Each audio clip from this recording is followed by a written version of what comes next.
Assalamualaikum warahmatullahi wabarakatuh.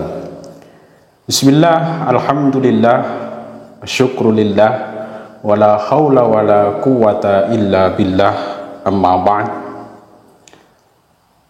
Para pemirsa yang dirahmati oleh Allah, jumpa lagi dalam acara Safir, Semarak Virtual Ramadan Min 1 Temanggung 1444 Hijriah. Para pemirsa yang dirahmati oleh Allah, manusia diciptakan oleh Allah dalam keadaan sering dan mudah lupa. Karenanya kita harus saling mengingatkan, baik kepada diri sendiri maupun kepada orang lain. Dalam pepatah disebutkan, al-insan mahalul khata' wan nisyan. Manusia adalah tempatnya salah dan lupa. Karenanya ketika sebuah umat yang dulunya menyembah kepada Allah, tetapi ketika ditinggalkan para nabinya mereka lupa untuk menyembah kepada Allah, maka Allah akan mengutus nabi dan rasul yang baru.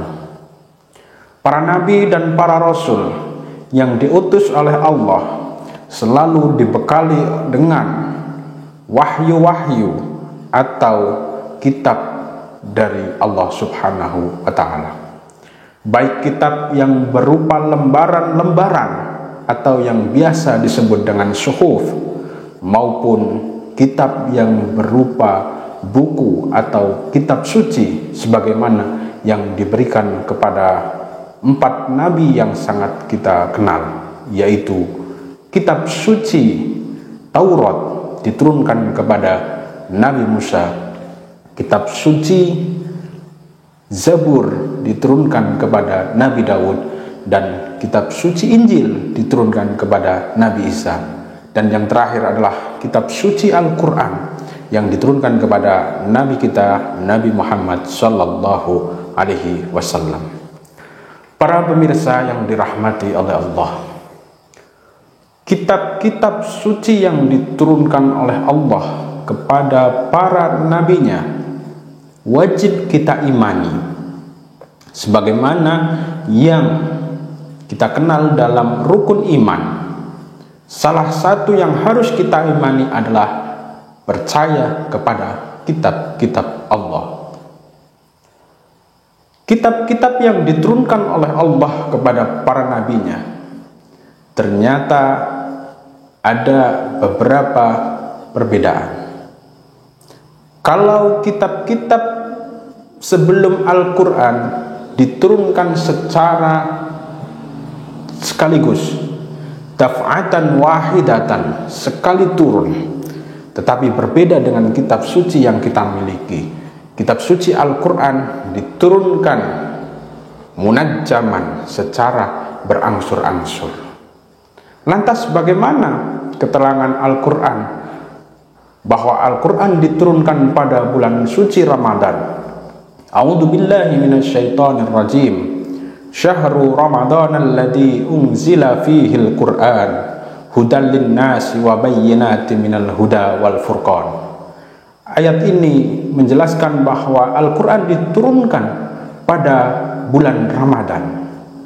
Akan tetapi dalam sejarah kita melihat bahwa Al-Quran diturunkan sepanjang kurang lebih 23 tahun lamanya.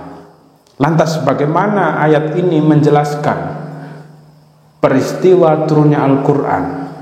Kita lihat dalam surah Al-Qadar, Allah berfirman, A'udzu billahi minasyaitonir rajim. Inna anzalnahu fi lailatul qadar. Sesungguhnya kami, Allah, menurunkan Al-Quran pada malam Lailatul Qadar. Adapun penjelasan dari kedua ayat ini dan penjelasan dari para sejarawan yang mengatakan bahwa Al-Quran diturunkan secara berangsur-angsur adalah sebagai berikut. Al-Quran diturunkan pertama kali memang pada malam Lailatul Qadar, atau yang di dalam surah Ad-Dukhan disebut sebagai Lailatul Mubarakah. A'udzu billahi minasyaitonir rajim. Inna anzalnahu fi lailatin mubarakah.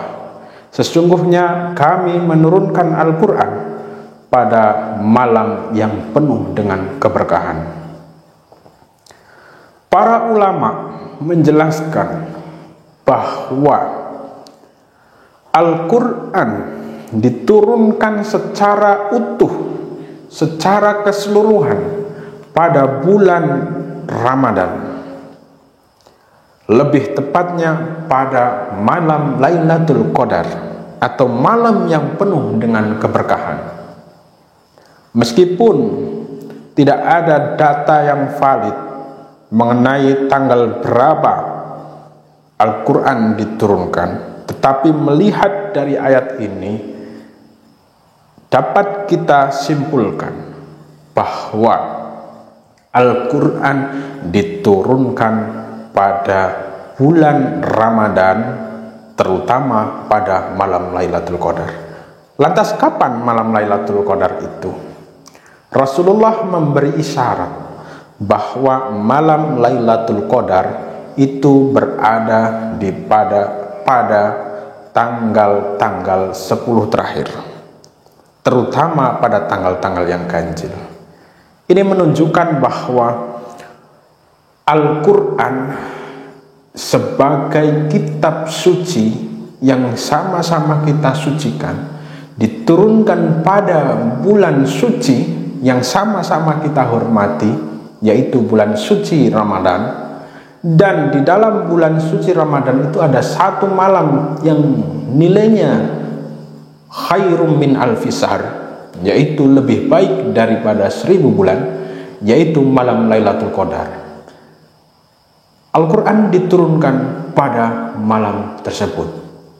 Pendapat ini mengatakan bahwa Al-Quran diturunkan pada malam tersebut sekaligus, akan tetapi tidak kepada Nabi Muhammad, melainkan diturunkan dari Lauhil Mahfuz atau tempat yang terjaga, di mana di situ terdapat segala urusan, baik yang sudah terjadi, sedang terjadi, maupun yang belum terjadi. Diturunkan dari Lauhil Mahfuz ke langit bumi, atau yang disebut dengan Baitul Izzah atau rumah kemuliaan. Kemudian setelah turun ke Baitul Izzah, baru diturunkan secara berangsur-angsur kepada Nabi Muhammad sallallahu alaihi wasallam, sesuai dengan peristiwa, sesuai dengan kejadian-kejadian yang membutuhkan jawaban atau membutuhkan bimbingan atau membutuhkan petunjuk dari Al-Quran. Nah, karenanya tidak ada kontradiksi, tidak ada hal-hal yang membingungkan, di mana di satu sisi Al-Quran mengatakan ia diturunkan di dalam malam Lailatul Qadar atau di dalam bulan Ramadan, tetapi di satu sisi dikatakan bahwa Al-Quran turun selama 23 tahun. Jadi jawaban para ulama sudah jelas. Nah, peristiwa penurunan Al-Quran inilah yang disebut dengan peristiwa nuzulul Quran. Peristiwa nuzulul Quran yang disebutkan di dalam Al-Quran adalah peristiwa di mana Al-Quran diturunkan sekaligus dari Lauhil Mahfuz kepada langit bumi atau yang disebut dengan Baitul Izzah. Kemudian diteruskan kepada Nabi Muhammad ketika beliau sedang bertahanus atau merenung menyendiri di suatu gua, yaitu Gua Hira. Nabi Muhammad memiliki kebiasaan merenung. Karena apa? Karena Nabi Muhammad melihat umat yang ada di zaman jahiliyah sudah begitu keterlaluan, sudah begitu jauh dari agama yang dibawa oleh Nabi Ibrahim, dan sudah begitu jauh dari nilai-nilai agama yang hanif atau agama yang lurus. Atas dasar itulah Nabi Muhammad selalu menyendiri, merenung dan memikirkan bagaimana nasib manusia ketika mereka jauh daripada Tuhan yang menciptakan bumi dan langit. Pada saat Nabi Muhammad sedang merenung itulah didatangi oleh seorang malaikat utusan Allah, yaitu malaikat Jibril alaihi salam. Nabi Muhammad dipeluk dari belakang dan diperintahkan oleh malaikat Jibril, "Iqra." Sampai 3 kali Nabi Muhammad tidak bisa menjawab. Kemudian setelah itu baru malaikat Jibril melanjutkan, "Iqra bismi rabbikal ladzi khalaq, khalaqal insana min 'alaq," sampai ayat kelima. Inilah peristiwa pertama Al-Quran diturunkan. Para pemirsa yang dirahmati oleh Allah, peristiwa penurunan Al-Quran atau yang disebut dengan nuzulul Quran kepada Nabi Muhammad ini memiliki hikmah yang sangat besar bagi perjalanan agama Islam, di mana proses penurunan Al-Quran pertama kali kepada Muhammad ini menjadi tanda bahwa Muhammad kala itu diangkat menjadi seorang nabi oleh Allah dengan turunnya ayat pertama. Yang kedua, penurunan Al-Quran atau nuzulul Quran menjadi titik tonggak sejarah kemunculan agama yang kita kenal dengan agama Islam. Maka sejak diturunkannya Al-Quran itu, Islam lahir ke dunia ini. Karenanya peristiwa nuzul Quran selalu diperingati oleh masyarakat muslim di berbagai penjuru dunia, termasuk kita yang ada di Indonesia. Dalam rangka apa? Mengenalkan proses kelahiran agama Islam dan proses penurunan kitab suci yang sangat kita cintai ini.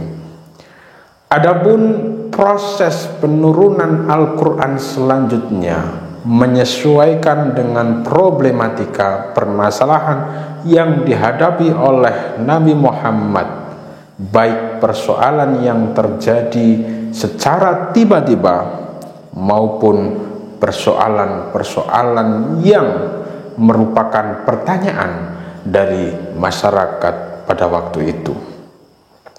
Oleh karena itu, sebagai generasi, sebagai siswa-siswi, kita harus selalu meniru apa yang dilakukan oleh Rasulullah dalam menerima wahyu. Rasulullah menerima wahyu dalam keadaan benar-benar mempersiapkan diri. Rasulullah sudah beberapa hari di dalam Gua Hira merenung bertafakur. Artinya apa? Kalau kita ingin mendapatkan sesuatu, terutama ilmu pengetahuan, maka persiapkanlah diri kita, persiapkanlah mental kita sebagaimana Rasulullah menyiapkan diri menerima wahyu tersebut. Yang kedua, Rasulullah melakukan khalwat atau bertahanus di Gua Hira. Ini dalam rangka menghindari kemaksiatan-kemaksiatan yang dilakukan oleh masyarakat jahiliyah. Begitu galaunya, begitu pusingnya, begitu bingungnya Rasulullah melihat kelakuan kaum jahiliyah, maka Rasulullah pergi menyendiri, berfikir, bermuhasabah, dan berzikir kepada Allah. Oleh karena itu, pesan yang bisa kita ambil dari peristiwa ini adalah apabila kita melihat sesuatu yang tidak kita sukai, sesuatu yang membuat kita bingung, sesuatu yang membuat kita galau, gelisah dan lain sebagainya, maka satu-satunya jalan adalah menyendiri, berzikir, bermuhasabah, berintrospeksi, dan kembali kepada Allah Subhanahu wa ta'ala. Para pemirsa yang dirahmati Allah, demikianlah sekelumit tentang nuzulul Quran. Semoga bermanfaat. Kurang lebihnya mohon maaf. Wabillahi taufik wal hidayah. Wassalamualaikum warahmatullahi wabarakatuh.